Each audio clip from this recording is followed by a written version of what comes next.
Great. Welcome to the lecture series called Imagining the Environment Today. This is a lecture series which is a part of a longer thought process that has gone into thinking about climate change, rivers in South Asia. This lecture series draws on some of the earlier works we have done early on in the spring on imagining, on perceptions of environment, where a number of graduate students in early careers have presented parts of their research. So this is lecture series that draws on it, but also progresses in many ways. It consists of several academics who work within the subcontinent, but majorly in India. And also consist of journalists and activists. So far, we've had 2 talks delivered by Aruna Chandrasekhar and Archana Sorang. Today is the 3rd talk in the series of what would lead up to the end of October with a book launch or a book discussion of Camellia Diwan on climate change in Bangladesh. Today, we're very fortunate that we have Alexander E. Davis. To introduce Alexander, Alexander is a lecturer in international relations at the University of Western Australia. He's had an MA in history from University of Tasmania and a PhD in international relationship from University of Adelaide. After graduating his PhD, he held several positions in places including University of Johannesburg and La Trobe University in Australia. Alex's research looks at international relations from historical, critical, post-colonial perspective, particularly in South Asia. He's also an author of India and the Anglosphere, Race, Identity, and Hierarchy in International Relations. He's also a lead author of the Imperial Discipline, Race and the Founding of International Relations with Vinit Thakur and Peter Whale, which was published in 2020 from the Pluto Press. He's the lead for Australian Himalayan Research Network, and a foundation member of the network New International Histories of South Asia. He's finishing his manuscript on geopolitics and ecology in the Himalaya, titled The Geopolitics of Melting Mountains and International Political Ecology of Himalaya, which will be published by the Palgrave in 2022. Alexander, you will have about 45 to 50 minutes to speak. Just to make it clear to those who want to ask questions, you could ask your question in 2 ways. One is by using emojis and raising your hand, and I'll have you unmute. You can ask your question yourself. Or meanwhile, you can formulate your question and put that into the chat box.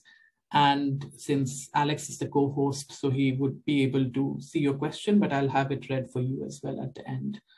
So Alexander, welcome to the series, and we're very thankful that you accepted our request to speak today.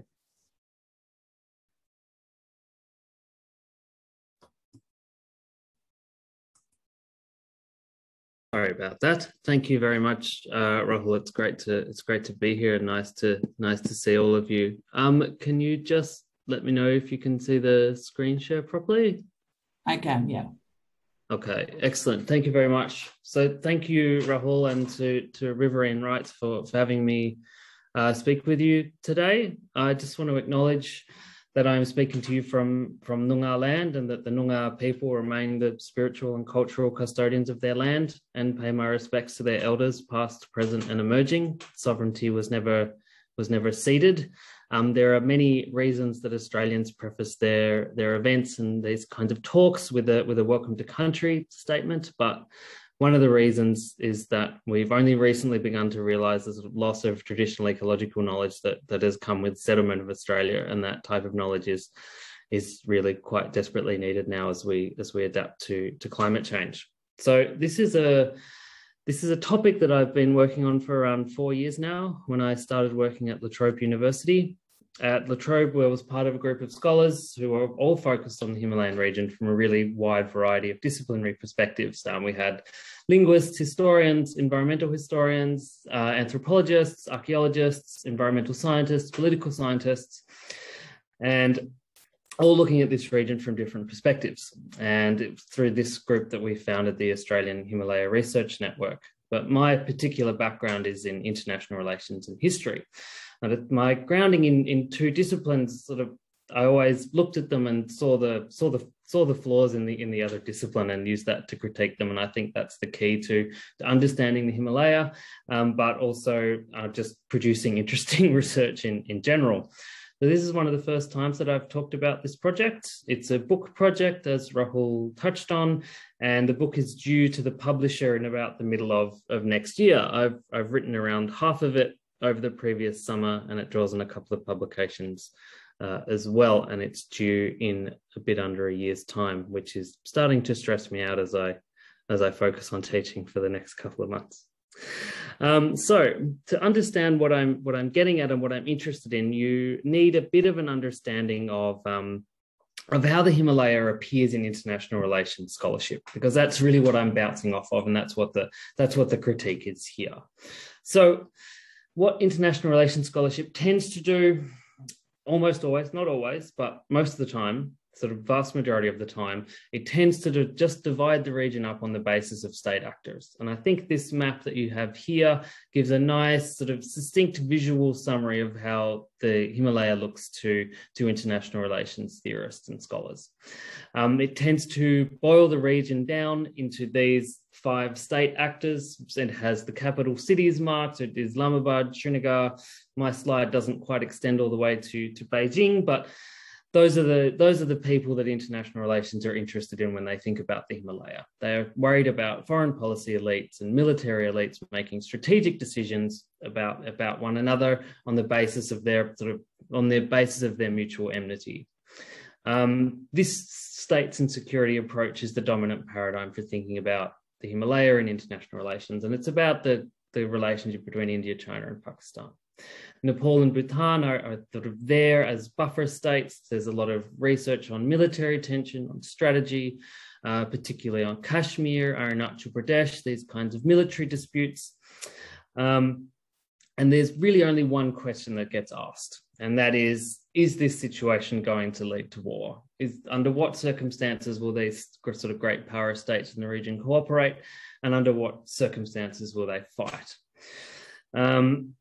Now, I think this is an important question, but I think it's a long way from the whole story. I think this is an important sort of, but indispensable, but ultimately very insufficient way of thinking about the region. And the broad sort of critique of it that I have is that this focus on the rise of India, the rise of China, and whether or not they're going to go to war with one another does what this map does. It just kind of flattens everything out. It erases the local people that live in the region, and it erases the importance of the region's environment. So this is sort of what the perspective misses. So this element is, as I said, sort of state-to-state conflict is important to understand, but it's very insufficient in trying to understand the region. It misses the role that the environment plays in the conflict. It erases the cultural diversity of the region. A lot of research there's really excellent diplomatic history, has looked at the borders of the region and the sort of history of foreign policy elites, the construction of borders, the decolonization of the region. That's all really interesting and important work, but it doesn't necessarily go much deeper. It still doesn't quite always get out of that sort of Delhi, Beijing, Islamabad kind of approach. It also doesn't acknowledge the global importance of the Himalayan watersheds to the world and how this is being threatened by climate change. So what I think this means is that the India-China-Pakistan conflict is far more complicated than these questions of conflict and cooperation than is generally acknowledged in international relations. And that's also reflected in sort of international governance agreements that are quite limited in the region.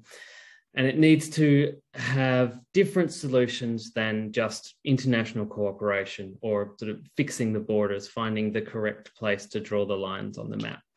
Instead, I think we need to look at the we need to look at the ways in which geopolitics and ecologies and cultures are really deeply entangled in the region. So those challenges of international conflicts, we shouldn't lose sight of them, but we can't forget about the region's environmental importance either. International relations talks a lot about the rise of Asia, the rise of China, the rise of India, but the Himalaya is literally Asia rising. It rises each year by around 10 centimeters as the Indian continental plate is crashing into the Eurasian plate, as it has done for the last 50 million years. And of those 10 centimeters, it loses 5 through erosion, with the rocks grating against one another. And that leads to sort of geopolitical instability and geological instability as well. And I think they're really connected. So to sort of draw into that a bit more deeply, we need to have a bit of an understanding of the watershed as well. So we have really intense human diversity, but also non-human diversity. It's an intersection of 3 different global biodiversity hotspots. Its ice caps moderate the global climate.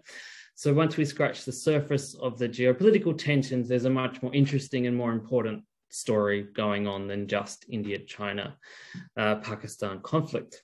So around 240 million people live in the region. These people's cultures and languages do not correspond to the borders that have been sort of plonked down on them from above. And they're also experiencing rising nationalism in many of the countries that I'm talking about, and that is leading to sort of assimilatory cultural policies in many of the region states. But most of Asia's large rivers also come from the Himalayan watershed, and that has enabled the population density that we see today in China, Southeast Asia, and South Asia. And these interconnected projects of militarization and intense development among these rivers and their headwaters is transforming the region, contributing to above average global warming in the region. And this is in the world's probably one of the world's most important hydrological nodes. We're seeing the construction of large hydropower projects by all of the region states. And this is also contributing to the sense of disenfranchisement that many indigenous Himalayan peoples are experiencing. So understanding the geopolitical calculus of the region states is indispensable, but the story gets much more important when we start to think about the watershed and the effect that infrastructure development is having in the region. And this is, I think, quite likely to contribute to a potentially it's a catastrophic ending without the need for the great power conflict, the war that sort of IR scholars tend to imagine and think about when they look at the region. So the background to the project then, I tend not to be interested in questions of which state is the worst actor or the most responsible for the situation. I think once you start focusing on that question, you get lost in the states and security paradigm that I'm trying to push back against. It's much better to focus in a sort of systemic critique of how international politics is playing out in the Himalaya, and centering that on the mountains themselves and the people of the mountains as well, both of which are dynamic and forgotten about within international relations scholarship. So as soon as you start blaming particular state actor for building a dam, building a road, for extracting resources, and just blaming one state actor for starting it, you lose sight of that really important question, and you just end up starting to talk, you just fall into the states and security paradigm. So please don't ask me which state is the most important, which state is the most responsible for this. It's more important to have that systemic critique. So my focus then is on how mapping a lowlands political system onto the foothills and high peaks of the Himalaya has affected the region, and then try to re-theorize how the international system in the Himalaya works, with Himalayan ecologies and local communities at the center rather than on the outside or on the periphery. So I think it's worth then looking at a satellite picture of the Himalaya to get some perspective. It's a very distinct transboundary environment, a really separate ecological zone that operates sort of differently to life on the lowlands, on the plains of India or China. So what is my answer to this?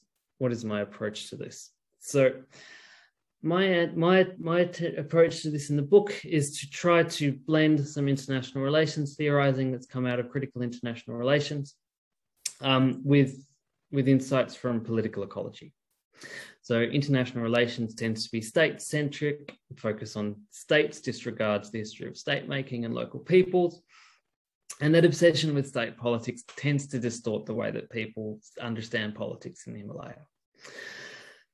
Political ecology, though, is the study of the relationship between politics and ecology of politicizing ecological destruction. And there's some international relations scholarship that is starting to come out in this area that is starting to focus on the relationship between humans and the planet, and saying we can't think of politics as disconnected from the planet. And some of those conversations are definitely happening in political ecology. As Arturo Escobar put it, a political ecologist, that we need to imagine a pluriverse in which nothing pre-exists the relations that constitute it. So we can't think of ecological and cultural violence as something that is just happening to the Himalaya. Someone or something is deciding to do it, and geopolitics and cultural loss and ecological destruction are entangled with geopolitics in the region. But geopolitical scholarship, political ecology scholarship has not yet examined the role of state-based tensions in the Himalaya, and so that's what I'm trying to do. So, as one political ecologist put it in his book Anthropocene Geopolitics, with human behaviour now shaping the Earth geologically, geopolitics are now shaping future climates and not the other way around. That thus it no longer makes sense to see a world as just the external backdrop for human drama or a source of resources or as a sink for wastes. And that should transform the way that we think about international politics. So this is my approach. We can't think of people as somehow separate from the planet, even though that's been a dominant strand in political theory for centuries. So this is how I'm trying to bring these two schools of thought together.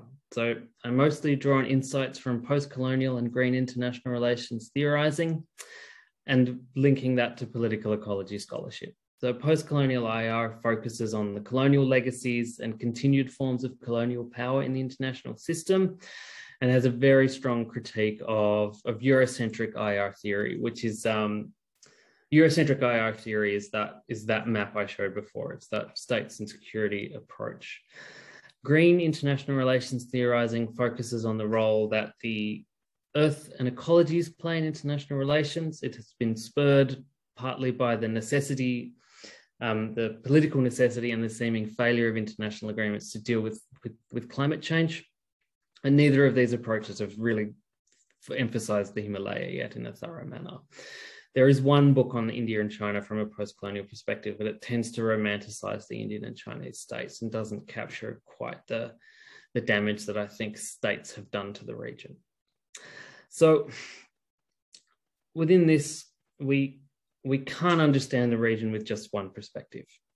That means one disciplinary perspective, but also a cultural or national perspective.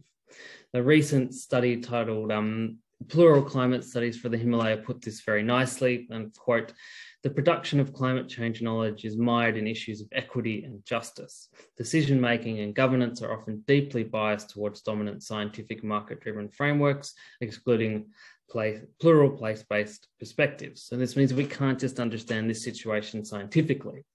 The people of the Himalaya and the mountains themselves are dynamic rather than static, and they have agency. They're actors within the situation. So to try and understand the world of melting ice caps, glacial lake outbursts, floods, flooding rivers, rising seas, we need to understand the political processes at play as well. So I argue that there is a symbiotic relationship between geopolitics and ecology in the Himalaya. And if we think through the region with an understanding of how this system works, then we can have a much deeper understanding of the region's politics. So to do that, we need to think about these four interconnected scales, and this comes from political ecology. So we need to understand the sort of layer of earth, rocks, mountains, plants, water, ice caps, animals, people are also part of that scale. We also absolutely exist on that scale, but then we also have to look at the layer of sort of locals, nomads, engineers, soldiers, tourists and laborers, and how they're transforming the mountains. We have the international scale, prime ministers, presidents, diplomats, foreign policy elites, people in Delhi, Beijing and Islamabad that I talked about, but also the global scale, the transnational capital and the Earth's climactic system, and how these scales are intersecting in the Himalaya. It shouldn't be too difficult to imagine the connections between these scales in the region as well. So Himalayan geopolitics are generally thought of as contested borders between state actors. The story is much more complicated once we factor in these different levels. So in India, most Himalayan roads, or many Himalayan roads, are built by the Border Road Organization, the BRO. The BRO takes their directions from Delhi. They hire low-wage workers from the plains of India, including many women from poor regions of Bihar and Jharkhand, to do the sort of very basic work of construction, while being driven by military necessities of troop deployment from foreign policy elites. But road construction is often slowed by water flowing out of the rocks whenever tunnels are built, by mud and landslides, by Himalaya's unstable geological features. But the roads are also built in direct competition with other international actors, most obviously China and Pakistan, who have their own massive infrastructure projects on the other side of borders, including their roads, rail, dams, airports, all of these sort of forms of infrastructural connectivity. But what is not happening is those roads and rail connections tend not to be crossing the borders. So the region is dissected by its borders. But the roads also affect locals. They also change local communities who gain easier travel between towns alongside easier connections to the sort of mainstream of Indian plains life. So some of this infrastructure development absolutely benefits local communities when you're thinking about schools, hospitals, easier connectivity. But troops will use the roads as well. And that contributes to the transforming culture of Himalayan urban centres. Tourists are using the roads, coming from highly polluted Indian cities like Delhi and Mumbai, experiencing clean air, but also tourists from outside of India, and that contributes to cultural transformation. Road construction can have ecological effects as well on that sort of first scale. Poorly built roads dissect mountain environments. They can lead to changes in water flow patterns. India is actually building roads across glaciers at the moment as well. So the increase in human activity on the ice caps is an important part of this story. When driving along these roads in border areas, trucks will spew black carbon, which can settle on the ice caps and contribute to accelerated warming. And also, the primary reason that the Himalaya has been so slow to be connected to the plains is because of this exceptionally rough, stark, and quite often really delicate terrain. So that's the kind of story that I'm looking to tell here. How is this situation transforming the region, and how can we understand it? Very quickly, these are my three case studies. I will focus on the Western Himalaya, the case study from Ladakh. And I'll focus on India because that's the sort of theme of the seminar series. So the political ecology of border conflicts in Ladakh and the Western Himalaya is kind of the area that I'm particularly focused on. This is a satellite image from Pangong Tso, which is a geopolitically contested lake between India and China. It's been the site of lots of infrastructure development. And this is one of the fingers of Pangong Tso that's been contested. This little bit down here, this is sort of geopolitical cul-de-sac that China has been building roads and huts and tents and things on. So that was the scene of a major contest last year, which I'm sure you're all aware of. So a little bit of background on Ladakh for people who aren't aware of it. Ladakh's high altitude desert nestled between India, China, and Pakistan. It's comprised of two districts, Kargil and Leh, with similar populations. They speak Ladakhi, which is a Tibetan language. Kargil is predominantly Shia Muslim and Leh is predominantly Buddhist. And these numbers have become really important to the territorialization of the region. And it's also known as the land of high passes. So the land of high passes implying that it was a land of mountain passes between sort of Tibet and India. But it's all of those high passes have now been blocked by the geopolitical dispute. So it's nestled between Western Tibet and southern Xinjiang, the India-China conflict and the India-Pakistan conflict, and also the Jammu and Kashmir situation in India. So a very, very delicate part of the world. So Ladakh, if we look back at it historically, the environment in Ladakh has always played a really foundational, sort of important role in its politics and how it was governed. It was known as a sort of key place of trade flows through South and Central Asia, known as the Silk Routes, and it was the scene of it's very sparsely populated, populated by people who are used to living through incredibly harsh winters. But it's been the scene of rising and falling empires, with people visiting, influencing, particularly in the summer, but outsiders generally not settling. And that includes the Qing dynasty, the Dogra Empire, but it also includes the British. The British and the Dogra were not actually there that often for that they weren't there all year round. They would visit and influence, but they would always leave. So external control of the region was always quite sparse going back historically. It's a sort of cultural crossroads between Tibet and India. It's had lots of connections between Shia Muslim communities. There's lots of transient herders. There's also migratory birds and yaks. So it's historically a place through which a lot of things would move through. Everything was sort of transient, I suppose, except for that populations of Leh and Kargil. It's also on the headwaters for the Indus River, and there's a lot of migratory birds and yaks, which are important to people there as well. Now, it became this important borderland between India, China, and Pakistan, and that's sort of how it lives today.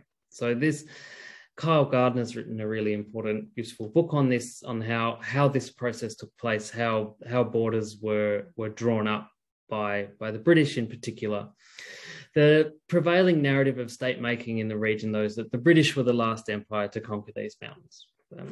The region was invaded, subjected to various armies, claiming suzerainty over the area. Militaries moved through and fought over it. Lowland populations would never stay put in their place. They would, because of the harsh terrain and high altitudes and cold winters, they could come and apply taxes, but they'd always leave.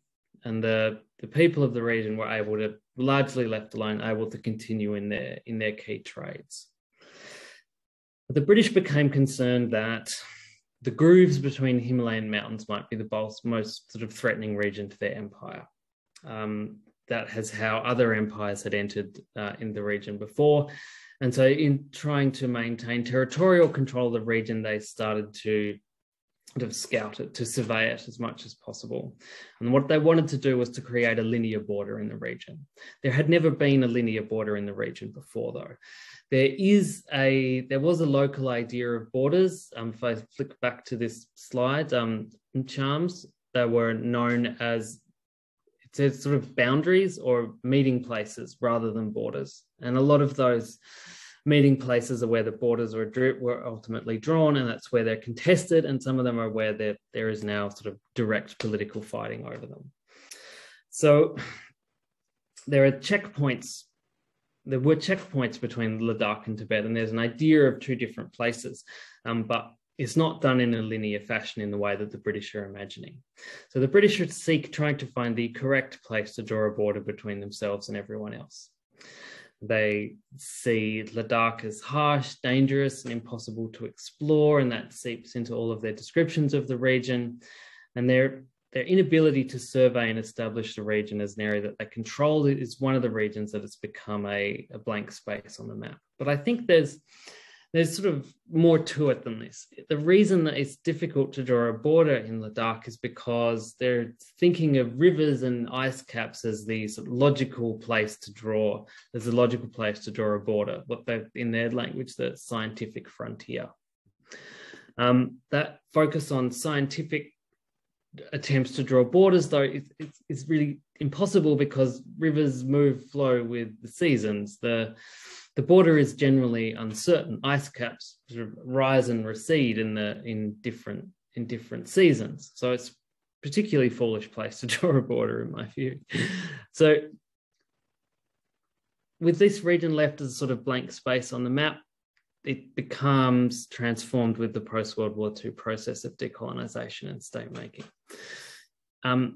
The three states in question come to agree, they kind of accept the colonial notion that the Himalaya is a natural border, natural boundary between large plains-based states rather than its own group of distinct polities and peoples, and they each claim territory on the basis of ethnicity. Pakistan claims all Muslim majority territory in South Asia. India claims the sort of broadest possible interpretations of Britain's colonial cartography, and China claims territory based on a sort of fairly imprecise notion of Tibetan ethnicity. So these are not particularly helpful ways of thinking about borders when you're talking about ice caps that don't have many people living on them. Particularly the absolute highest peaks of the region are not permanently inhabited. So this is not a useful system for thinking about borders in the region. And this is the issue here, that lowland cartographic norms being dropped onto the region from the top down has made a really massive contribution to the cultural and environmental issues that the region is facing now. So what has happened since then? A lot of Himalayan peoples ultimately experience decolonization as an increase in control over their lives rather than a decrease. And a lot of parts of the Himalaya have these types of border issues that I've been talking about. So with partition, obviously, partition of British India, we have the issue with the dispute between India and Pakistan over Kashmir, and Ladakh is part of that as well. Tibet is annexed by China in 1951. This leads to a lot more sort of political enmity between India and China, and there's ultimately a war in 1962, and this is one of the regions that where that war was fought. That war was fought partly over infrastructure, as we'll see with the more contemporary conflict as well. With that, there's also this increase in dams on the Indus River system. The Indus River, of course, is subject to the Indus Waters Treaty, and it's usually held up as one of our rare examples of cooperation between India and Pakistan. But it's also very old as a treaty, and it hasn't been updated to take into account new ecological understandings of how river basins work. It defines the river as a channel through which water is divided up between India and Pakistan, and they can sort of do whatever they want to their water that they receive from the Indus, and it does nothing to prevent damming, which is what's happening. There are parts in the border in this region. There is one area where China has built a dam on the Indus River, and then India has built a dam on the Indus River, and then Pakistan has built another one just downstream. So this is not a good way of governing water. So there's been a slow increase in militarization since this trilateral border dispute, and that's gradually occurred. Now, I've hinted at this a little bit as well, but when engineers build in the region, their works are often slowed down, and the increase in technological control of the mountains is sort of contributing to their increased colonization, and this is enabling more and more human activity and facilitating militarization as well. So as I already hinted at, the mountain range is still growing. It's still a young mountain range. They're not perfectly understood by geologists, but there's instability. Earthquakes and landslides are common. You would all have seen the glacial lake outburst flood that occurred earlier this year that caused the collapse of a dam. But on the Chinese side of the border, the increase in infrastructure development has been staggering and very, very quick. So this is a picture that my colleague from La Trobe, Ruth Gamble, took I think 2 or 3 years ago now. And this is of sand mining and dam construction in Tibet. So the Chinese are extracting sand from the river, from around the riverbeds, to build, taking that sand, turning it into concrete, using it to dam the river, and then building massive amounts of infrastructure through along to Western Tibet towards Ladakh. So this sort of geological difficulty presented by the mountains is gradually being overcome, and that's contributing to further territorialization, and I would argue that making the situation worse. So I've talked a bit about infrastructure development on the Indian side. The Western Himalayas infrastructure boom is facilitating greater movement and troops of tourists. And this infrastructure and technological development, coupled with borders, is causing everything to become like borders harder and fixing everything in place, and that everything around Ladakh is now sort of tightly bordered, with all of those old historic flows being shut down. And this is the thing that's caused the tension over the region more recently, back in 2020, when there were the most violent confrontations between India and China that we've been seeing for several decades. So this is another picture from Ruth Gamble. This is of a high-speed rail network being built in Tibet. This is being built along the Brahmaputra Yarlung Tsampo River. And here you have just massive concrete pylons to facilitate the building of China's high-speed rail connections. I'm sure some of you have been to China before the pandemic and seen the ubiquity of China's high-speed rail network. It's a really well done network, but it has now extended out towards Ladakh and across through Western Tibet. And this is one of the things that is producing anxiety within the Indian state as to how to do this. And so they're responding with their own infrastructure projects. And as these infrastructure projects get closer and closer to the border, more and more tensions escalate, and that contributes to the further transformation of the Himalayan region. So to move on to the standoff, provoked by infrastructure development, India rushing to build more roads in order to counter. But it's here that the Himalayas themselves and the environmental context is really important. So if you look at those little structures, this is on the Chinese side of the border. These are Chinese structures along Pangong Tso. There was a massive increase in these types of structures. So there's more human activity, there's more power generation, there's more waste produced, there's more possibility of black carbon being emitted. But what happened actually was that all of the troops withdrew for winter, and infrastructure development slowed down substantially and stopped. If you look at this satellite image, what they had is these little red tents dotted all over the plains next to the lake.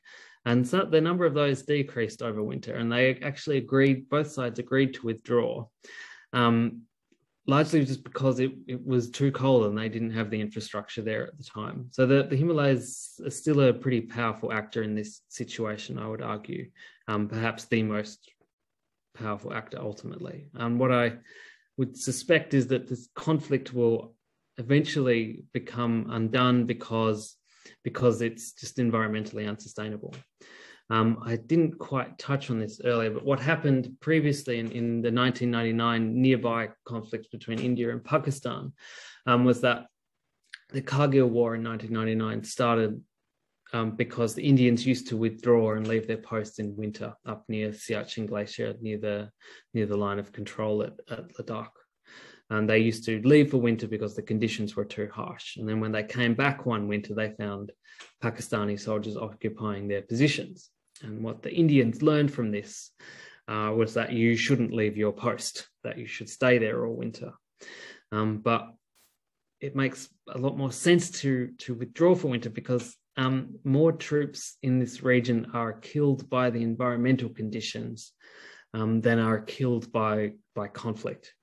That definitely used to be true up until a couple of years ago, but there's been a bit more violence in the region since. So sort of winter withdrawals and troop deaths at high altitude, I think, should remind us just how powerful the Himalaya is as an actor in this conflict. And it's always been central to the region's politics. And it still is today. And we shouldn't just think of the region as the site of sort of scientific mastery and military conflict. So to start to wrap it up, the geopolitical situation is having a really profound impact on the environment. This image here, I've mentioned black carbon a couple of times. This is a picture of a glacier that's been covered in soot, that's been covered in black carbon. There are multiple ways that can happen. The Himalaya does get winds from across the Middle East, from across Pakistan, from Asia, coming and bringing dust onto them, and it sometimes settles, but it also happens more often with increased human activity. And black carbon, white reflects heat, then black carbon sort of stores it and sucks it in, and that contributes to faster global warming. So the geopolitics are transforming the region's environment, it's transforming the region's cultures, but the environment is also having a really profound effect on the geopolitics of the region. So to move towards wrapping this up, the Himalaya has never had more people there than it does now, and that's particularly true of the really high peaks of the ice caps. There's quite limited international environmental governance in the region that can deal with this. What international agreements there are tend to divide up the Himalaya's resources for state actors. And if we want to think about solutions to this kind of problem, then we need to move away from that militarization mindset and think about how local communities can be empowered, or how the ice caps in the most sensitive regions can be deterritorialized. But at the same time, the Himalaya and its people are not just sort of passive victims in this situation. They need to be included in any solutions that we want to think about. And if that doesn't happen, then the Himalayan ecosystems, I think, will ultimately undo the conflict that we're looking at. So I will wrap it up there. I think that's about 40 minutes, Rahul, and take your questions. Thank you. Great. Thanks, Alexander. That was fantastic. I'll just have the recording